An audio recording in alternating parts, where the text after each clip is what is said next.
The sun had barely risen over Manila when the world heard the news. Japan delivers Type 16 tanks to Philippines. The headline flashed across international news screens, sending shockwaves through the region. Crowds gathered near the docks, watching as massive ships unloaded Japan's sleek, armored vehicles onto Philippine soil. For many Filipinos, it was a spectacle. These powerful machines had only ever been seen in movies or military parades. Reporters rushed to capture every detail.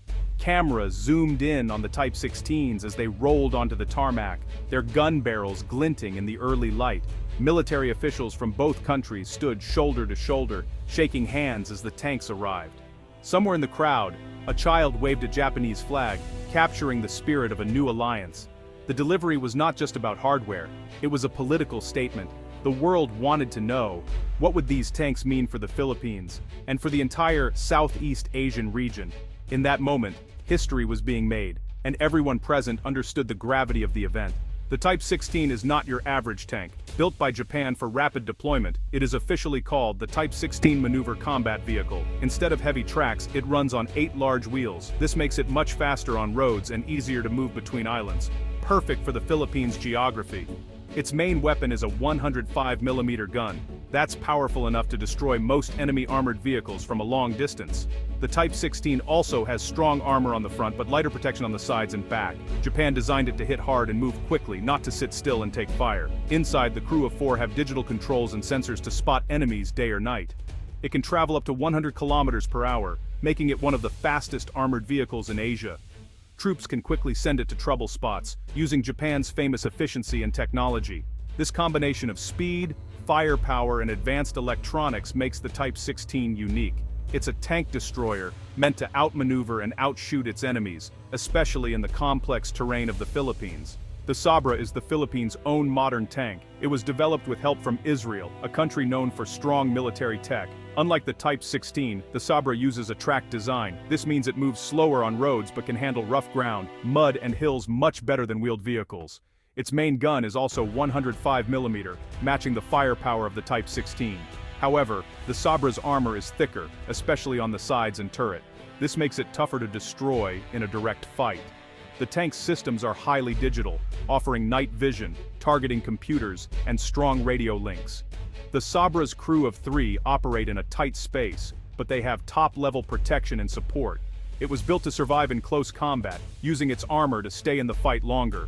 The Philippines chose the Sabrah because it fits their needs for both city defense and rural operations. Overall, the Sabrah is a light tank by global standards, but it packs a serious punch. With Israel's technology and local training, it gives the Philippine Army a big advantage in defensive battles. On paper, the Type 16 and Sabrah look similar. They both use 105mm guns and modern electronics, but if you put them side by side, their differences come into focus. The Type 16 is lighter and faster, designed for quick strikes and hit-and-run tactics. Its wheels mean it can cover long distances on highways or paved roads, perfect for moving between islands or through urban areas.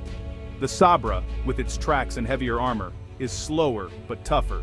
It can go where wheeled vehicles like the Type 16 might get stuck, through jungle, marsh, or steep hills.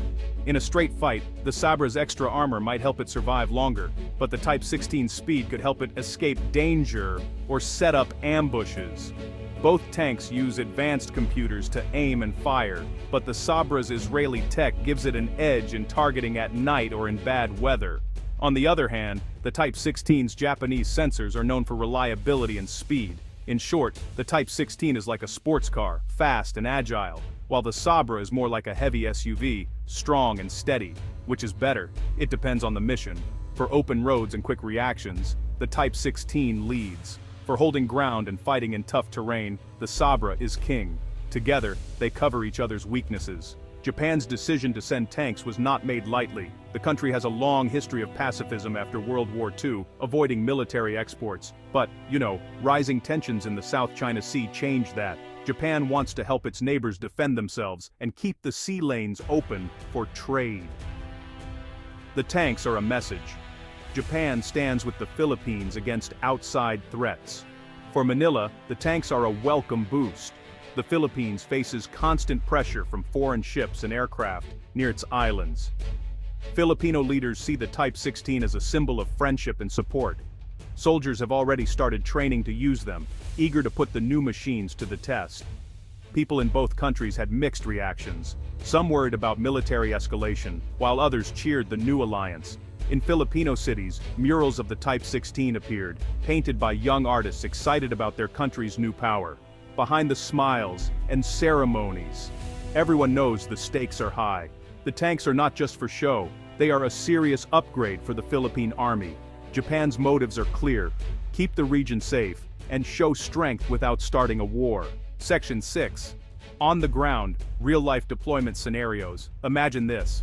A coastal village in the Philippines wakes up to the sound of engines. Type 16 tanks roll off transport ships, joining Sabrah tanks already stationed nearby. Local fishermen watch in awe as soldiers prepare for a training exercise. Within minutes, the tanks are racing down the beach. Type 16s on the paved road, Sabrahs pushing through sand and grass. In another scene, a sudden crisis erupts on a disputed island. Reports say unidentified boats are landing troops.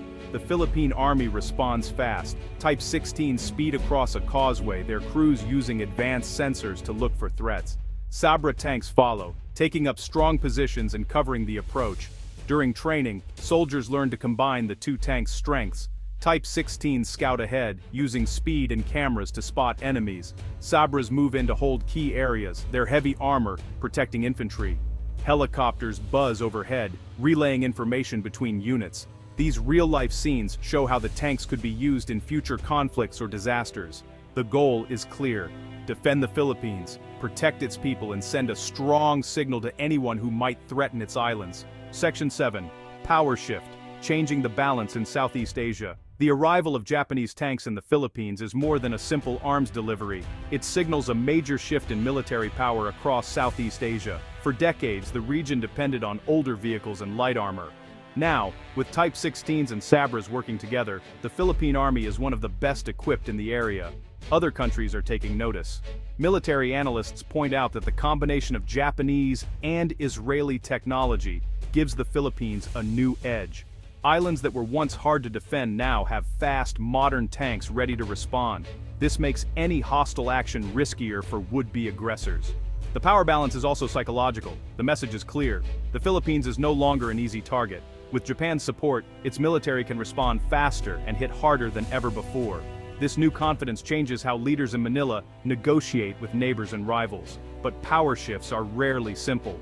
While the tanks make the Philippines stronger, they also force others to rethink their own strategies. This new military reality will shape politics, economics, and even daily life in the region for years to come. Section 8. Regional ripples. Neighbors react to the tank delivery. The news of Japan's tank delivery spread quickly across Asia. In Vietnam and Indonesia, leaders met behind closed doors to discuss what this meant for their own defense plans. Some saw it as a sign to modernize their own armies. Others worried about an arms race where every country tries to buy bigger and better weapons. China responded with loud protests, calling the move destabilizing. Chinese state media warned that foreign tanks near disputed waters could lead to more tension. But privately, many experts said China would now think twice before challenging the Philippines in certain areas. America welcomed the move, praising Japan and the Philippines for standing together for peace. Australia and South Korea also voiced support, hoping the tanks would deter future conflicts. ASEAN, the main group of Southeast Asian nations, urged calm but admitted new security talks were needed. Ordinary people across the region reacted differently. Some felt safer, others feared that the smallest fight could now grow much bigger. The tank delivery was a reminder that peace in Southeast Asia is fragile, and that every decision can have far-reaching effects. Section 9. What's next?